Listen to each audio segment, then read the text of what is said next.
double वाली दोनों कान में डबल वाली पेढ़ा रुझान दोनों कान में डबल वाली पेढ़ा रुझान दीपक भैया एगो हयार के दया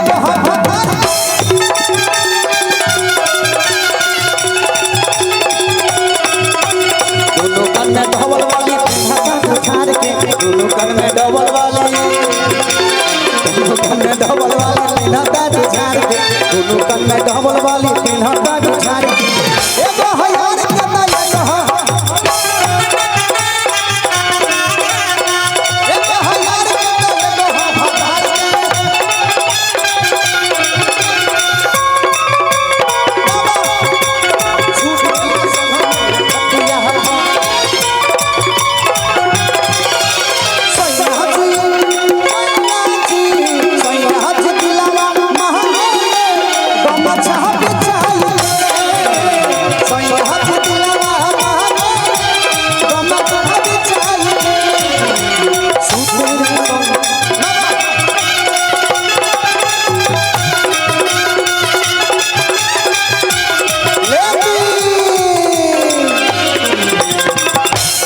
यारबे के नथिया है यारबे के टीका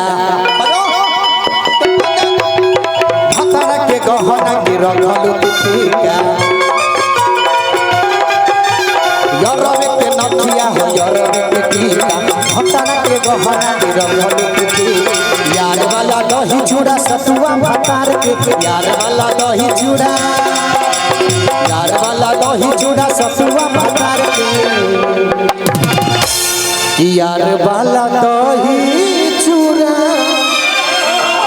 सतुआ भतार के एगो हयार के तो एगो भतार के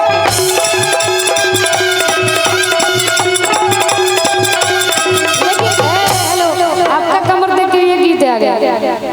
अरे चले लूटा हरिया नदी बीच नैया हिलो चले लूटा हरिया नदी बीच नैया हिलो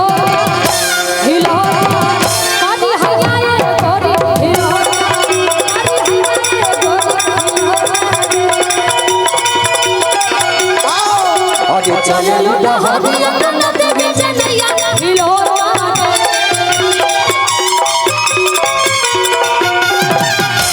चले लूटा हरिया नदी बीच नैया हिलो हिलो कदी हयारे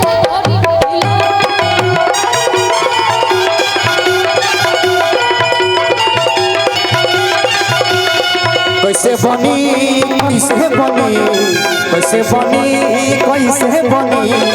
कैसे बनी हो रानी कैसे बनी फुलौरी बिना कचरी कैसे बनी फुलौरी बिना कचरी कैसे बनी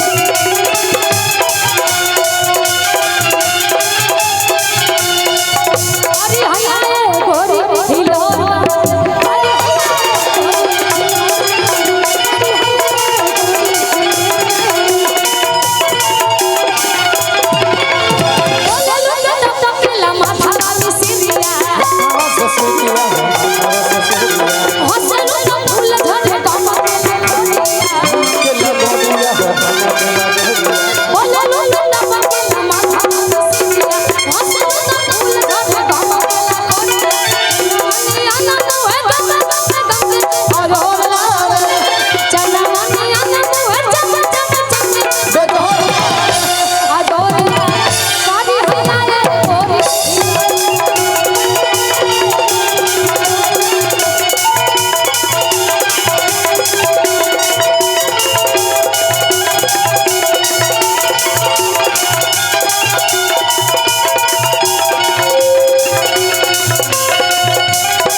कि बनी हम न हइले आज से पूसे